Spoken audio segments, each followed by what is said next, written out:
Ekam aksaram hrudi nirantaram bhavasate swayam likhyate katham.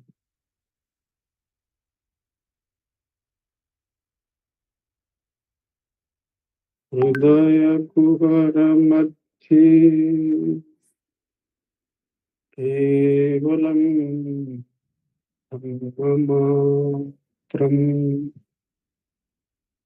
yaham papam isakha atmarupe labhati hrudi vishamanasa svam chinvata majjata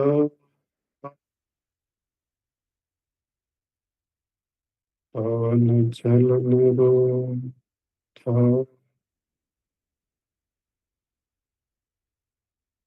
atmanishto tvam.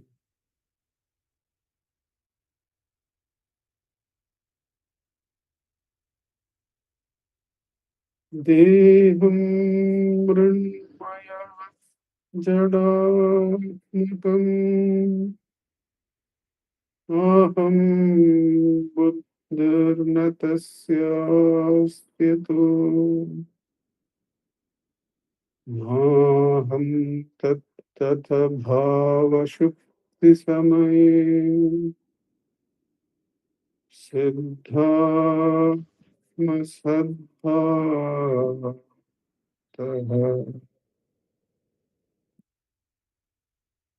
om bhata udo ratiye दृष्टात्मनिष्ठा सो स्फूर्तितया अरुणाचल शिवः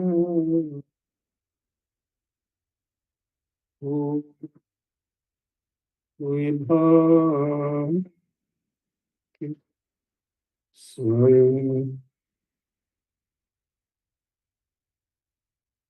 सोऽहं स्फूर्तितया अरुणाचल शिवः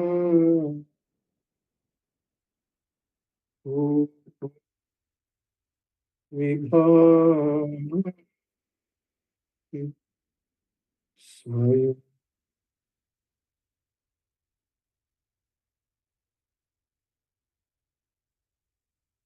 Namo Ramana. With Bhagavan's immense grace, we are commencing our meditations on the work Vivekachoodamani by Shankara Bhagavad-Padar. We are going to rely on Bhagavan's translation of the work. The work itself consists of about 580 odd verses, which has been translated into Tamil as verse form by another writer, another poet. But Bhagavan has translated the whole work with some mixing up of the verses in prose form. And we are going to follow the prose form. The whole work has been touched upon.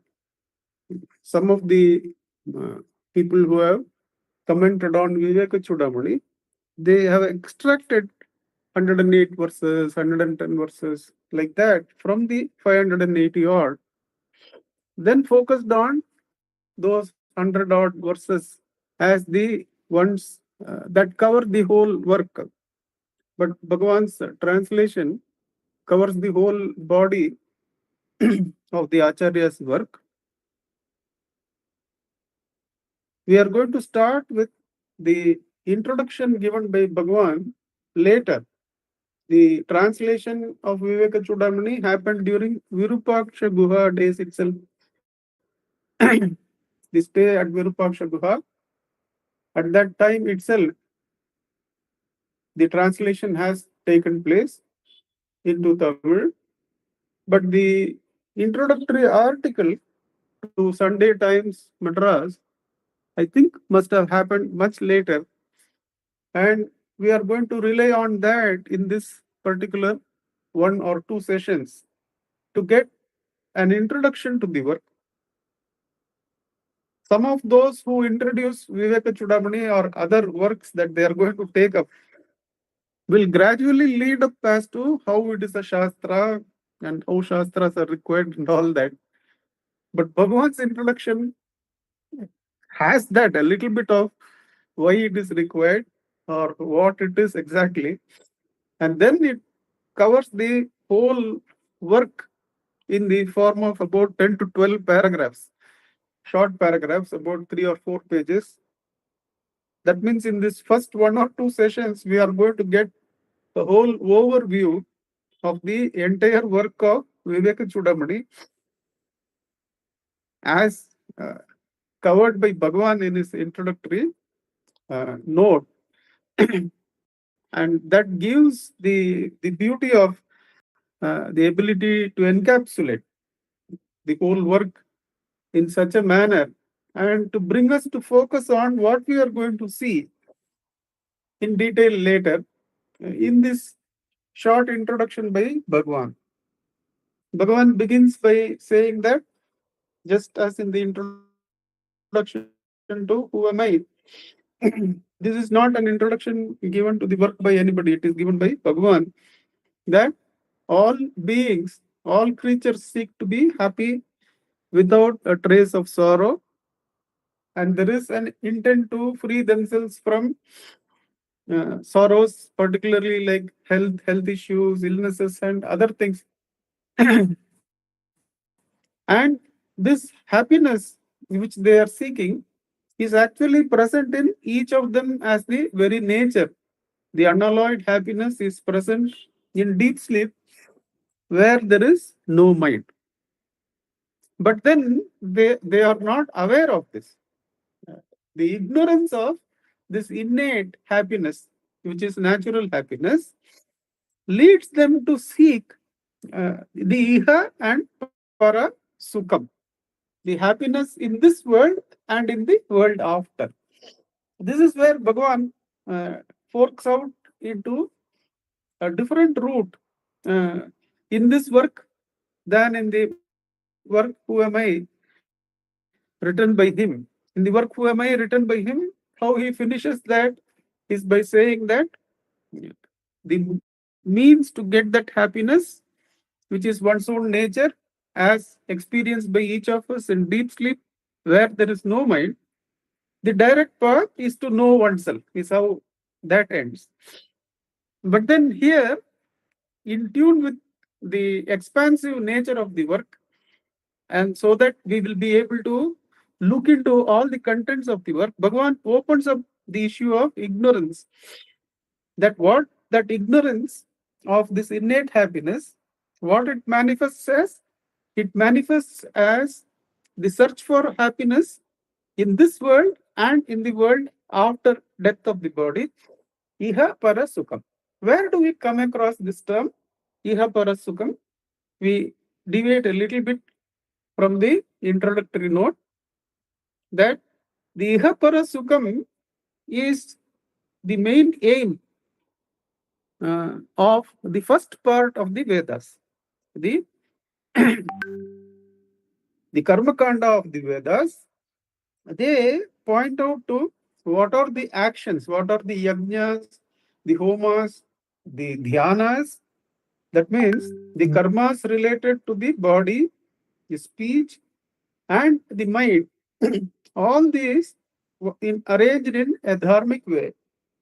When performed in that dharmic way as prescribed by the first part of Rig, Yajus, Sama, and Atharva Vedas, they all are aimed at these two. What are these two? The Ihasukha and Parasukha. The experience of happiness in this world, having the better facilities, more comfort, and all that, that is where the Karma Kanda of the Vedas lead us.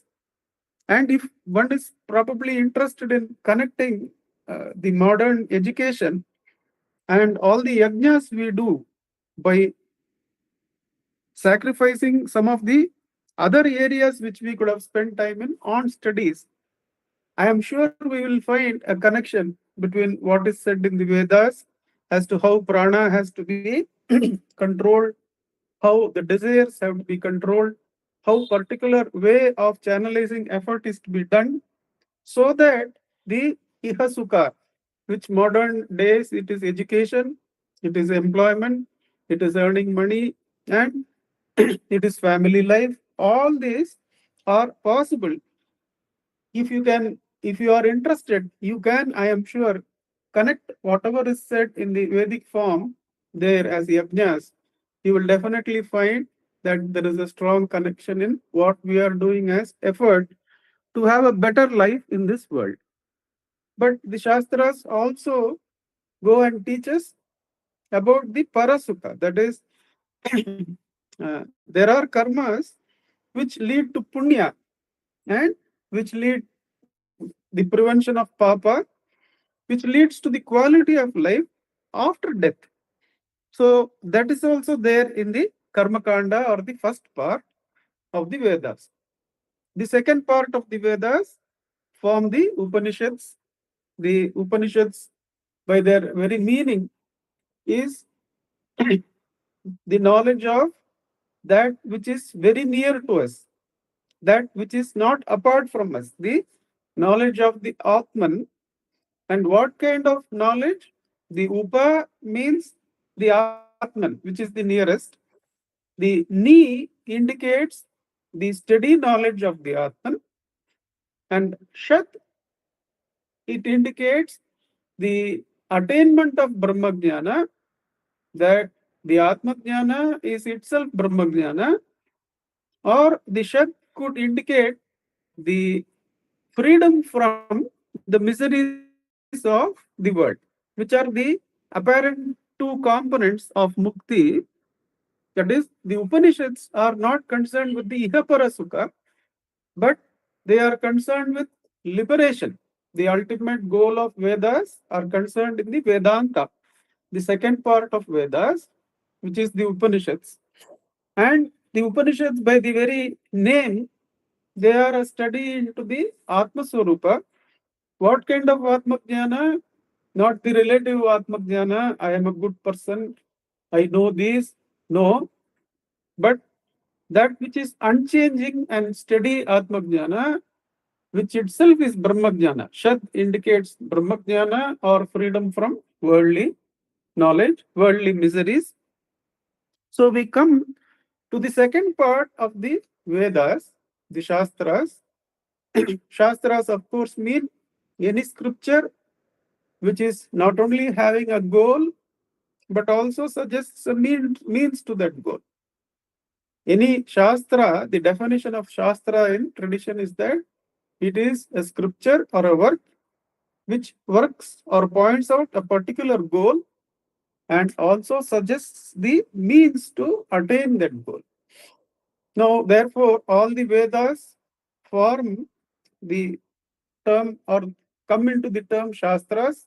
They are all Shastras because all the Vedas, when both the parts are included, they aim at liberation, moksha, and nothing else. And the first part can be considered as the lead on, the support required to come to the moksha. And one can see how are these two connected. Vedas, if this part is separate and those who are doing karma kanda keep on going on in karma kanda, and those who are seeking jnana and liberation alone get liberated, then why at all introduce the karma kanda there? Those who are seeking ihapara sukha according to Bhagavan, because of the ignorance of their uh, inner nature of natural happiness. What is the connection that the Upanishads give? The, the understanding is that the first part, the Karma Kanda, which regulates dharmically the actions of the body, the speech, as well as dhyana, as well as it is said to contain some attitudes like Matru Devo Bhava, Pitru Devo Bhava, Acharya Devo Bhava, Atiti Devo Bhava.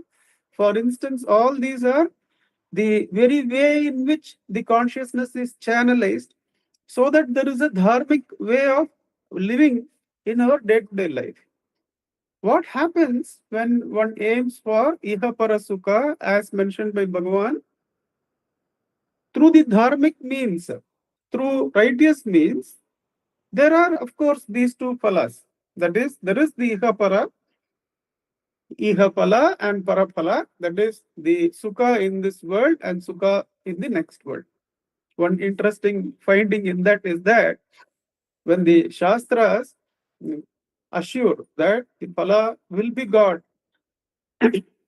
by the dharmic following of those karmas, what it implies, what is actually given to the seeker, it's very interesting to note that once it guarantees that these are the phalas you will get in this world and the next, what is it actually guaranteeing by that is that you will get the appropriate body, the healthy and the experience capable body to experience those phalas.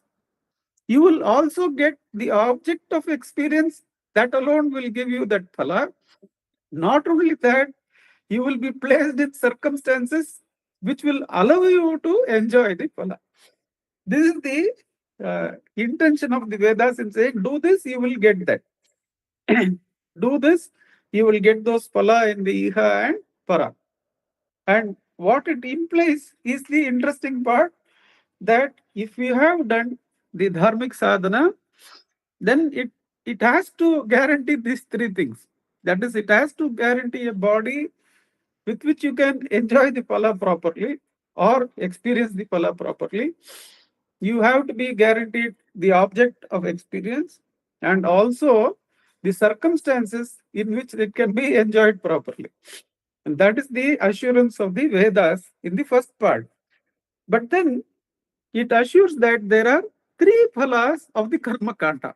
Not only these two, not only the Iha, Sukha, and Parasukha, but when somebody is following their the karmas, their effort direction through righteous means, through dharmic channels, there is a third phala, is it said in the Vedas. The third phala is that once you have taken the sensitivity to be careful not to just like that get the goal somehow or the other, but to channelize your efforts in the right means, which usually means that you don't hurt others in the process of you drive the vehicle properly with care for not injuring others, observing the traffic lights, and then reach the destination rather than drive helter skelter and somehow or the other reach the destination.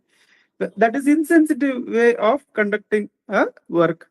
Whereas if one is following the dharmic mode of doing and enjoying, there is a third phala which is interesting. The third phala is that one starts understanding, one starts being sensitive to the ashashvata nature of the phala.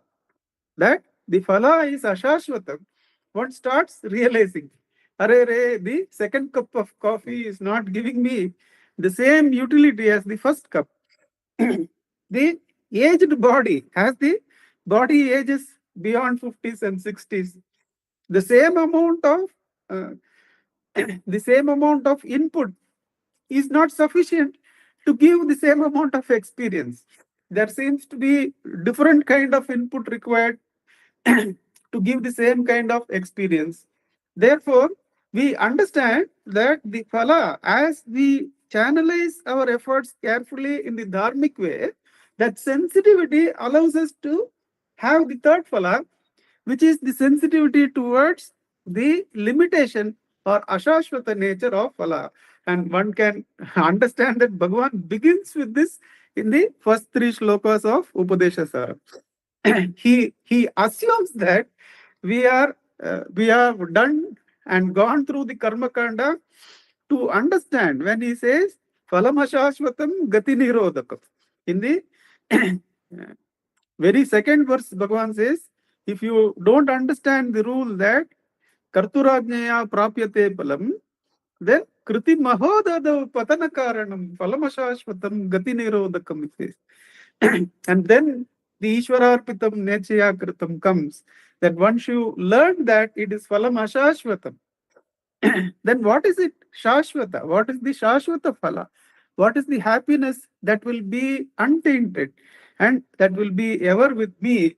That kind of inquiry starts, which then comes for one to understand that the very karma that one is doing, the very activity that one is doing, is or could be the phala of some previous karma. That previously I was thinking that this is the karma and something else is the phala I am going to get. But with sensitivity to the ashashvata nature of the phala, one starts looking at what one is doing. And one realizes that what one is doing could itself, and it is the phala of what we have done so far. So the Nechaya Kritam, what to do with that now? We come to Ishwara Arpitam. That the very karma is done as an offering to the Ishwara. That is when the sensitivity really starts. That where Bhagavan says that there are two types of karma. One is Bhoktritva karma and one is Kartritva karma. That means where I am doing the Kartritva karma of speaking, and you are all doing the Bhoktritva karma, let us say, of listening. And we clearly understand that it is the sensitive way to end karma is to come to the Bhoktritva nature, that the listening can be done more detachedly. Unless one has practiced the detachment while doing the Kartritva karma itself, it is difficult to practice detachment while doing the Kartritva karma. Therefore, we sensitively come to understand that it is attending, it is experiencing and finishing off. So we, at this stage of sensitivity, we don't get into arguments. We don't get into fights. We don't get into despair about things not happening. But then we are attentive to how to experience those karmas and finish them off. Let us say that we get the sensitivity to come to the act of experiencing and finishing. Now we have come to that point where the experiencing and finishing is so natural that the karma is not directly engaged upon. The experiencing and finishing alone is there. Then lot of silence is there, let us say. Are we now free? There are two questions that come up at this stage. One is, can the jiva, which is the I thought, which is the essence of all that it has seen, it has known, and it has done, that is, it is itself the essence of all the karmas, can it ever know that it has finished all the karmas? Now coming to the Jnana Kanda. Can it ever know that it has finished all the karmas? Obviously, the I thought, which is itself the essence of all that we have done, seen, and known, that obviously cannot know that whether it has ended all the karmas. Secondly, there is this Kameshwarji question. About 15 years back, when we were doing Girivalam, I think on a Kartika Deepam day, Kameshwarji had joined, and we had the good fortune of doing Girivalam. The team from Bangalore was there, and we were doing the Girivalam with him. And he asked me this question: Nandakumar, with your self-enquiry practice with Bhagavan's grace, have you ended any of your bad habits? Have you ended any of your bad practices or karmas? And I was like that, I could answer, yes, I have been, I have had the benefit of ending many of the bad habits. Then he posed the Kameshwarji question. The question is, he asked, are you sure that they will not come back again? Are you sure that the karmas you have ended will not come back again? So I became silent because there is no way the ego can answer that. There is no way the I thought can answer that. I was truthfully looking at myself, can I answer this? And the I thought became only still, there was no answer to Kameshwarji. The point is, no jiva can ever answer that. No I thought can ever answer whether the bad practices or the karmas that it has done will not come back again. That is where the Jnana Kanda starts. When you understand that you can never know as a jiva, as an I thought, you can never know whether all your karmas are ended or that what you feel you have finished and done and dusted, whether they will not come back again, you will not know. So the limitation of the karma marga by itself per se, it is not the end of karma marga there, but then that is what opens up the Upanishads for us, which open up the path of liberation as to how to solve this inability of the jiva to know that it has ended karmas, or that what karmas it has really felt it has crossed will not come back again. That is where the Jnana Kanda comes. And Bhagavan says that Adi Shankara, knowing this problem of the individuals and the practice of even Shastric living, they are trapped in the ignorance of seeking happiness outside them through doing and experiencing. Whereas the happiness in reality is their very nature, experienced in deep sleep where there is no mind. But because of ignorance of this, they are trapped in this cycle of seeking iha para sukham. And Bhagavan says in his introduction, we are back to the introduction, that aside that look into the Upanishads and the Vedas is completed. Now, Bhagavan says, out of compassion for those who are stuck in the first part of the Vedas of seeking iha and parasukha, Adi Shankara is the form that Shiva himself deigned to take out of compassion for the seekers of this world. He took the form of Adi Shankara, and first he does commentary on the Prasthanatraya. The Prasthanatraya, now coming back, is the top 10 Upanishads, the 10 Upanishads that are selected, and the Brahma Sutras and Bhagavad Gita, all commentaries have been done by Adi Shankara. But the Upanishadic teachings, what happens to these Upanishads? You will find in Mandukya Upanishad just 12 verses. What is required? Hitting the nail on the head, beginning with those who have practiced for years and years. They are the ones who are addressed right from the beginning. Ishavasyam idam sarvam. There is an Upanishad which starts with the end. Whereas there are other Upanishads like Kato Upanishad which starts with the story. There is most of the Upanishads are dialogues between Sishya and Guru. In this, the Sishya is Nachiketas, a boy who narrates many of his worldly experiences and then how he goes to seek his Guru as Yama, and goes and asks him, and Yama tests him out whether he is a proper Sishya, and then the teachings come through. So the Upanishads are said to be like a forest in which if you want to gather flowers, you will have to go miles and miles to find each type of flower. Whereas Vivekachoodamani, for instance, is said to be like the garden that one has cultivated in the backyard, where whatever is the selected flowers that are for our Ishta, for our puja, we carefully put fertilizers, put them in order, and know when they are going to come.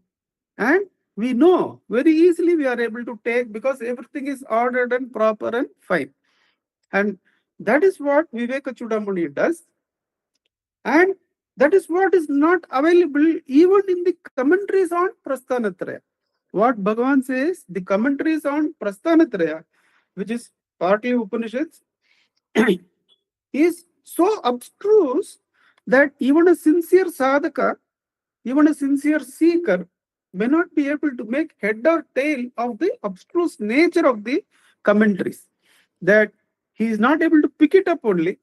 The moment he looks into the beginning of those things, is put into depression by the degree of difficulty. So that is why, out of great compassion, Bhagavan says that the Acharya has gathered all the teachings of the Upanishads into direct, gradually arranged verses, 580 and odd verses, which Bhagavan calls small treatise. Because he is exposed to Yoga Vasishta and all, which run into thousands and thousands of verses. So he says 580 verses is a small treatise. In the small treatise, he covers this whole ground of condensed Upanishads. So what are we going to get here is that all the major Upanishads, what all has been contained in that. Obviously, we have seen it is about the knowledge of the Atman. And what kind of knowledge of the Atman? The Ni indicates that it is going to be the steadiest form of knowledge of the Atman. And the Shad indicates that it is going to lead into the understanding that the Atma Swarupa is the same as the Brahma Swarupa, or the Atma Swarupa is completely free from all the miseries of all the lokas. The Shad indicates either freedom from all the lokas or abundance in the Brahman. All the Upanishads, the major Upanishads, are now available. Once we meditate on this work, what can you be assured of? What can the seeker be assured of? Bhagavan is saying here indirectly is that one need not now go and seek in the Prasthanatraya for what is to be done to seek liberation. What are the contents of all the Upanishads, of all the Vedas? The second part of all the Vedas are various kinds of Upanishads, literally like the forest from where we have to seek and select the flowers to be plucked. Whereas the Vivekachoodamani, which we are going to study with Bhagavan's grace, is the rearrangement of all that, the very essence of all that, into gradual, ordered arrangement of verses, which will ensure that the seeker has the goal as well as the sadhana to reach the goal right in front of us from Bhagavad Padar, Adi Shankara himself, and now translated by Bhagavan with the blessings of Bhagavan as Ramaneshwara. We are going to investigate into this work, meditate on this work called Vivekachoodamani. Vivekam is itself,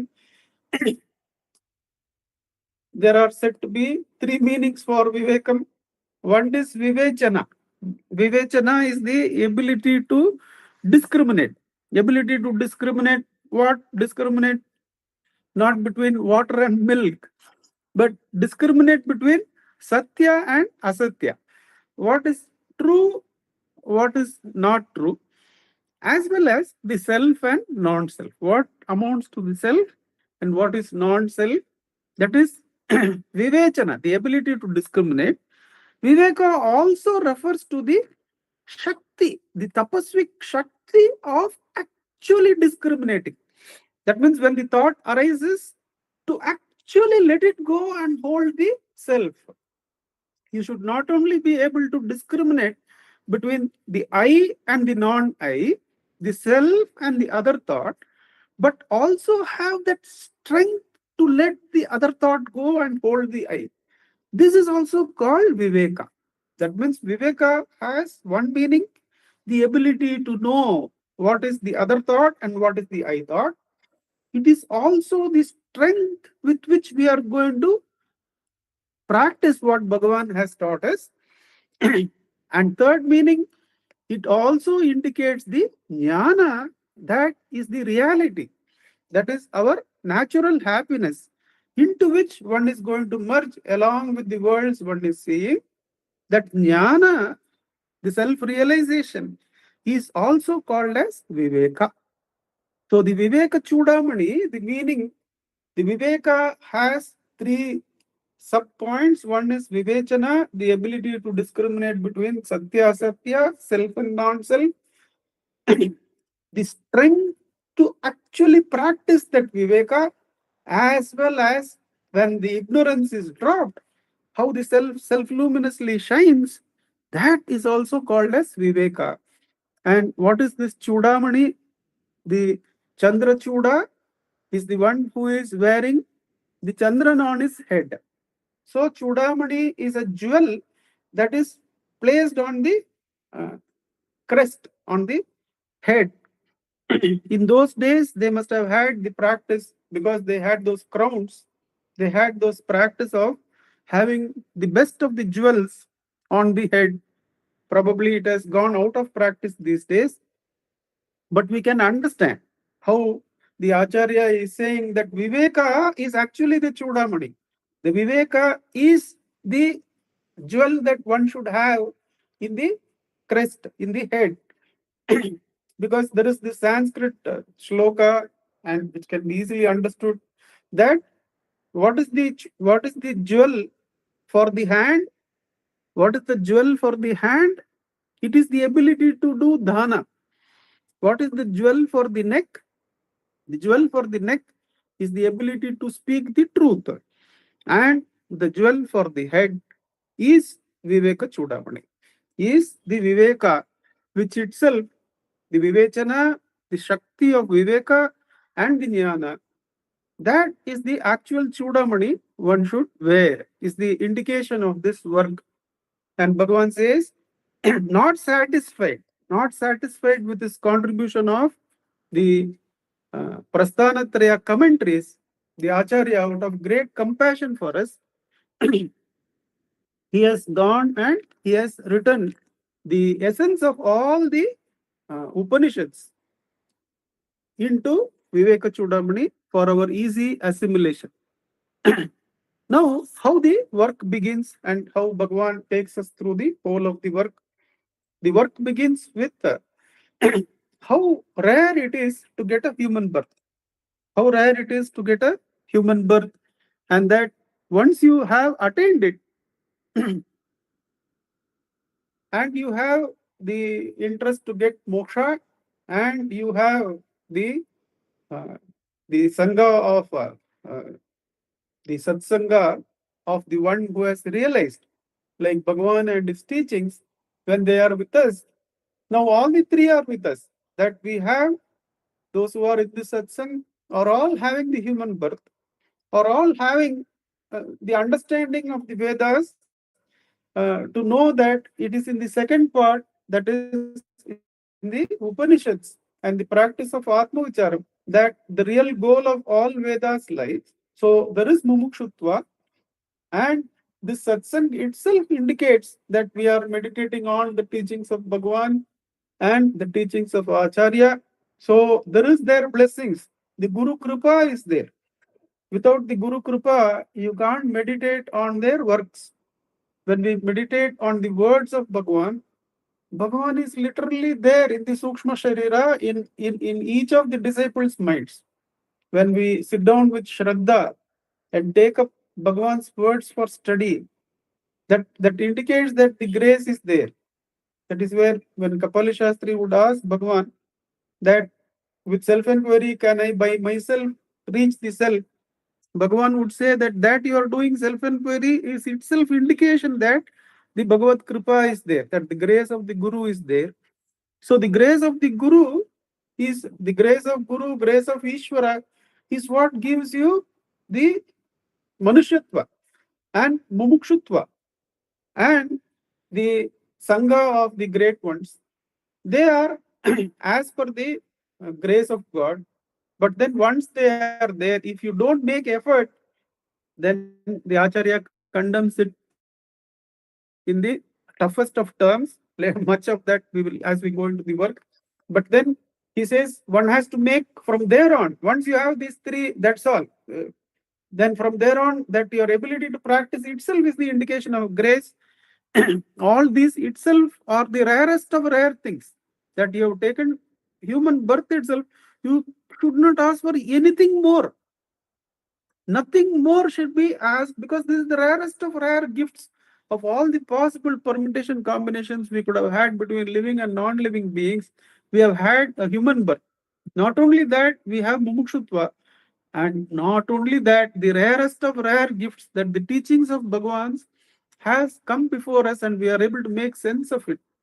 These three are the best thing that could have happened out of God's grace. These are the indication that God's grace is totally after you. Now the only thing to do is to do sadhana.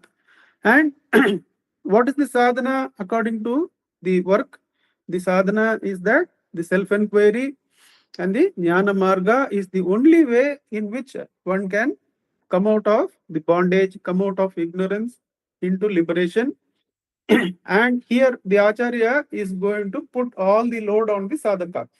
That unless you take the medicine, the disease is not going to go. Unless you eat the food, the hunger is not going to go.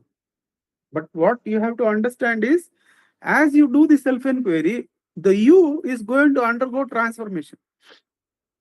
It is not as though that Nandakumar is aiming for some personal, that Nandakumar, this fellow alone should somehow liberate himself. I alone should be free of misery.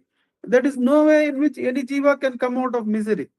To come out of misery, one should have an understanding of the whole area, the whole area of the bondage and liberation. One has to understand. And what is common medicine for everybody? The medicine is available for everyone, that one has to take personally. Then only the fever goes away. So that is the portion. Some portion of the verses are going to tell about how one has to personally take the medicine. Then once you know this, once you know about the teachings, what one has to do according to the Vivekachoodamani, one has to approach a guru, and through the guru, one has to seek the Upadesha regarding Shravana. The Shravana, Manana, Nididhyasana are going to be there. Now the qualities of the guru are delineated in verses. Some of the verses are going to talk about the qualities of the guru, and definitely the qualities of the disciple are going to be talked about. And what is the Shravana Manana Nididhyasana? The Shravana Manana Nididhyasana is that the three bodies that we are having are all unreal, and that the dropping of the three bodies takes you to the self of all, and abiding as the self of all is itself being the Brahman. To listen to this Guru Mukena is Shravana. According to the verses of the work, the part that is going to be regarding Shravana will be that the Guru is going to tell you. What he is going to tell you is going to tell you that the Jnana Marga, the beauty of it is that one is not going to cross world by taking vehicles and traveling thousands of kilometers over days. One has to free the consciousness from the three shariras.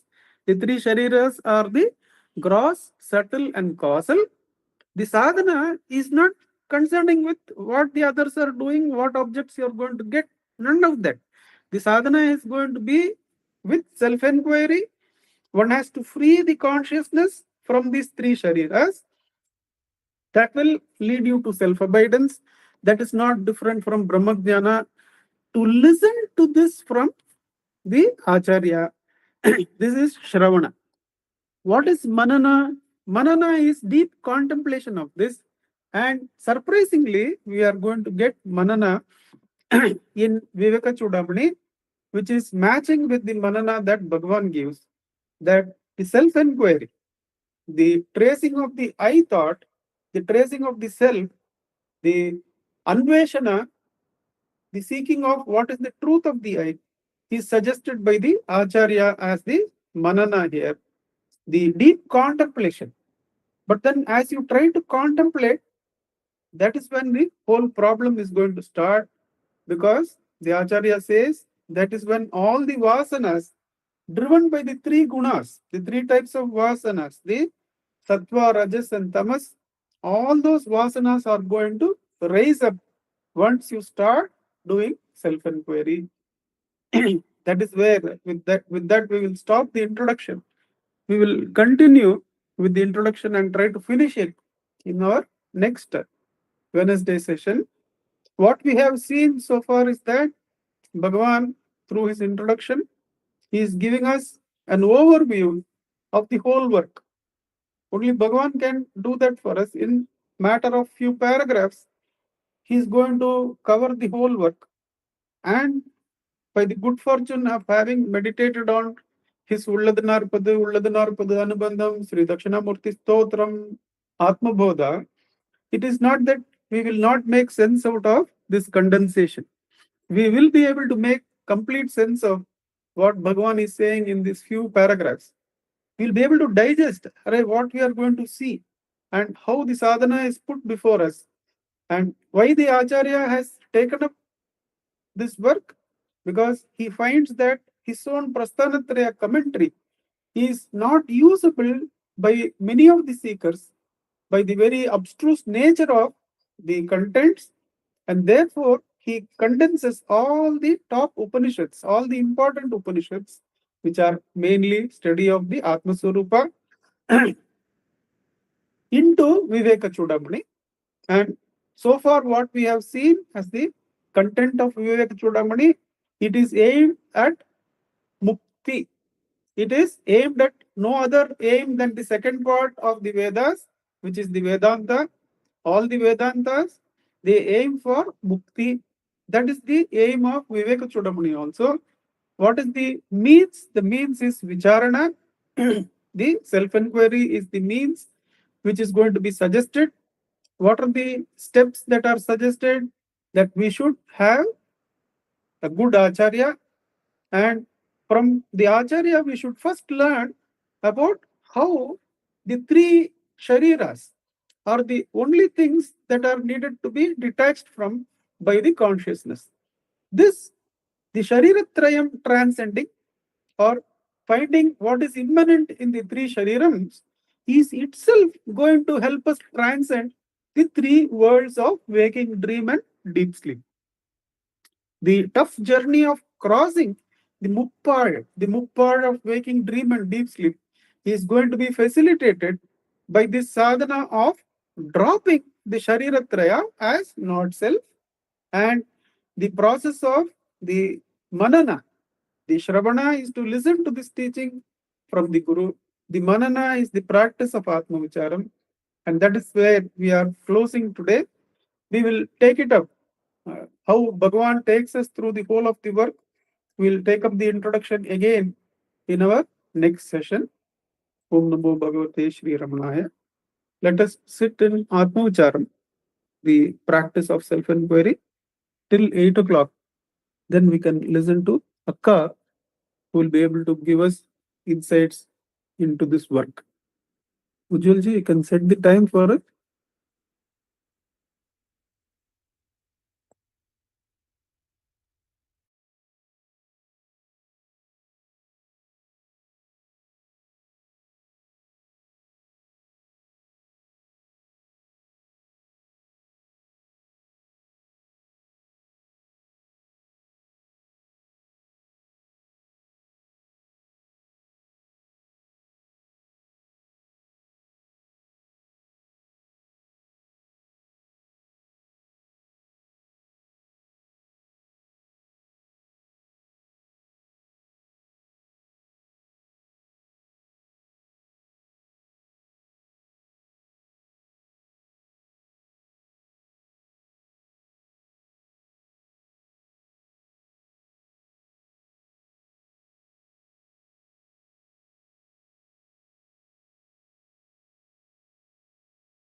Namo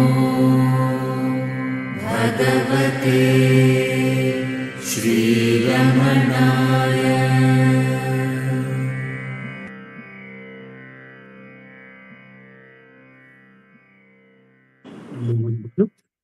Namo Ramana. Namo Ramana. Namo Ramana, everyone. Prostrations. Namo Ramana. Prostrations to Ramana, shining as a self in all beings. By the immense grace of the self manifest as Ramana, we have commenced the meditations with Nandakumarji on the very valuable, the great treasure, the text Vivekachoodamani, of which Bhagavan has done a prose translation, a brief prose translation. Today we were blessed to hear the background of the translation and the purport of the Vivekachoodamani itself. The purport of the Vivekachoodamani, the purpose of the Vivekachoodamani, with the three meanings that were given to us. The first thing, the introduction to the Vivekachoodamani, wherein Bhagavan says that in great compassion, Bhagavad Pada has given us this essence of the Vedas and the Upanishads. It takes my mind to one of my favorite songs of Muruganar Swami, where he says, Vedagama Jnana Vennai Unava Udari Yanai Uvandu Uttinane. He says, Bhagavan, what has he done? He has churned the Vedas and the Agamas and distilled the knowledge in the Vedas and the Agamas like the clarified butter which comes upon churning the buttermilk. The buttermilk is churned, the butter comes out and it floats on the top of the whey. That is, it separates itself from the whey, as it's called, WHEY, whey, I think. So it separates itself from the watery buttermilk and it comes out as the clarified butter. It just floats on the surface. And Muruganar Swami says, this is what Bhagavan has done for us. And Bhagavan here, in his translation, he is saying, this is what Acharya Shankara has done for us. And what has Bhagavan done further? Acharya Shankara has condensed the essence of the Upanishads, which bring us close to the self and make us abide in the self. Such Upanishads, the Sara of such Upanishads has been brought out in Vivekachoodamani, and Bhagavan has further condensed the Vivekachoodamani, as very sweetly Nandakumarji says. He calls it a small text because of his familiarity with the entire scriptures, everything being contained within him. So he says this is already a small text. And in that small text, Bhagavan has further condensed it in his prose translation in Tamil and given us the absolute essence.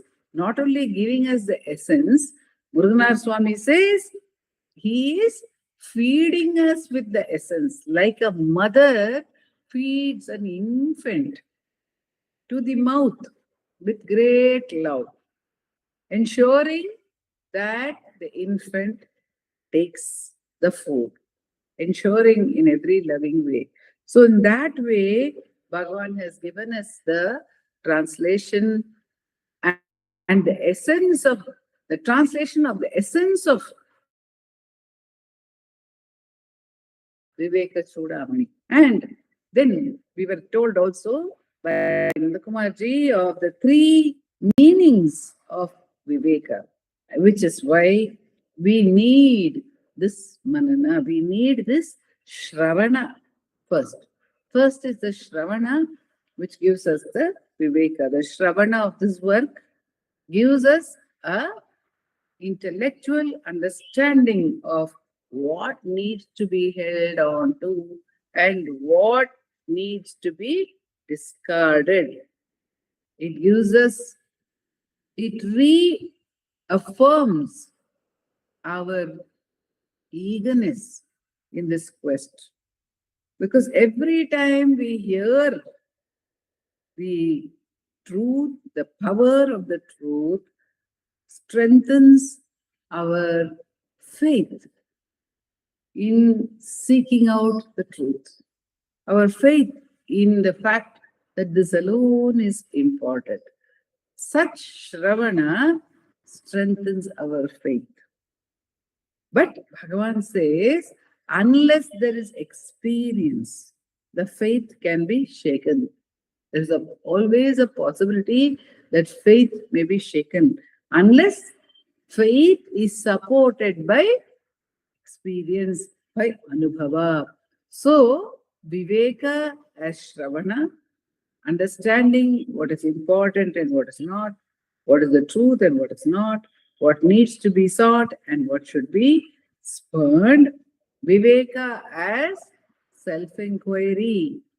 Viveka as the actual experience through self-enquiry, which automatically results by the force of the Shravana.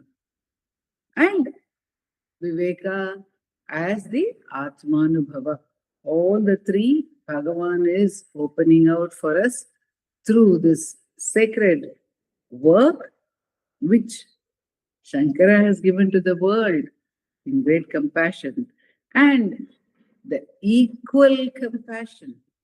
Bhagavan understands that even that we do not have the time to delve into. So he has made it even more the essence of the essence. Bhagavan is giving us the essence of the essence over here with great love.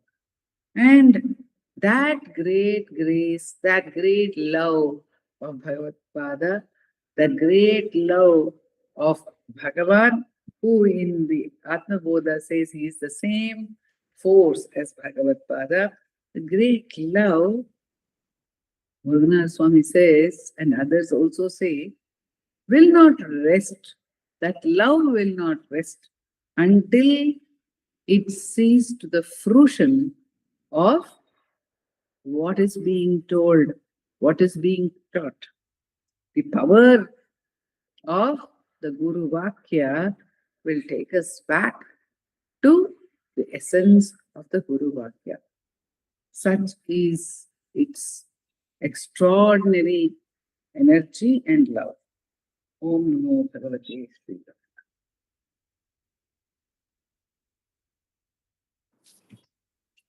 Namo Ramana. Namo Ramana to all.